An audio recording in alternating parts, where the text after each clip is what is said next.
I'm Dr. Ira Baya, Chief Medical Officer for the Providence Institute for Human Caring. This is my CAPC Fast 5. Early in the COVID pandemic, we realized that our frontline caregivers are at significant risk of moral distress.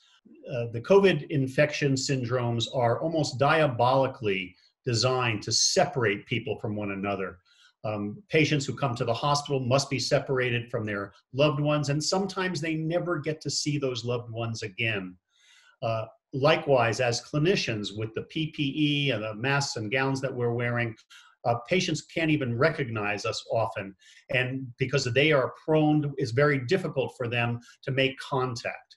Realizing this, we thought hard about how we can foster human connections, which are so essential to human well-being. We did several things early on to try to foster those connections. One was to develop a new initiative around our Get to Know Me posters. Now, these are posters we've been using for a number of years to try to deliver patients from anonymity. They're used in the ICUs and in the hospital rooms of patients who have delirium or depression or depressed sensorium, or maybe dementia, just to remind everybody entering the room that they are caring for a whole person. Indeed, at Providence, we often say that we are whole persons caring for whole persons, reminding ourselves of that quadruple aim goal. So we accelerated our efforts to disseminate the Get to Know Me posters. We printed many of them and sent them to every one of our 51 hospitals who were interested in using them during the COVID crisis. They're used in ICU rooms typically, or outside the ICU room if there's an infectious concern, so that they're on the door or on the window, reminding everyone who enters that of the good times and what people look like when they're not ill. Photos can be sent or transmitted electronically that can be put on these posters. The families can work with staff in interviews to gather the important information about people.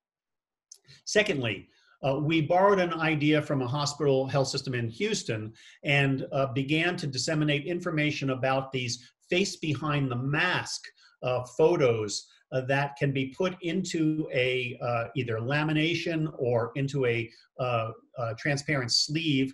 And they are photos of what caregivers look like when they're not in PPE, so that you get a sense as a patient of who is interacting with you and have a face to put with the voice that hopefully you've become familiar with. And that's been working well. We've sent information about how you can print and make use of these templates in your own hospital. We've allowed hospitals within our large health system to brand them with the local hospital's name and the like. And third, we quickly developed something we call the Coronavirus Chronicles. You can read and look up and hear samples of these if you simply go to the Institute for Human Caring website. And these Coronavirus Chronicles are ways for our professional caregivers to record their experiences of working during this pandemic. Very poignant reflections, perspectives, stories that have emerged. We think that this is partly a way for caregivers to take care of themselves. We know that journaling has been shown to have therapeutic effect for people going through stressful situations, medical and nursing students, for instance, doctors and clinicians in practice. Similarly, we see the Coronavirus Chronicles as a way to bear witness to these extraordinary times. Think of it as a time capsule of human experience during these times. And so we would encourage anybody who's interested to go to the website and to record your story or your reflection, or upload some photos that might have value for others. Again, we're trying to foster this notion that as caregivers, we are whole persons caring for whole persons. I'll conclude by simply saying thank you for the work that you do day in and day out. This has been my CAPC Fast 5.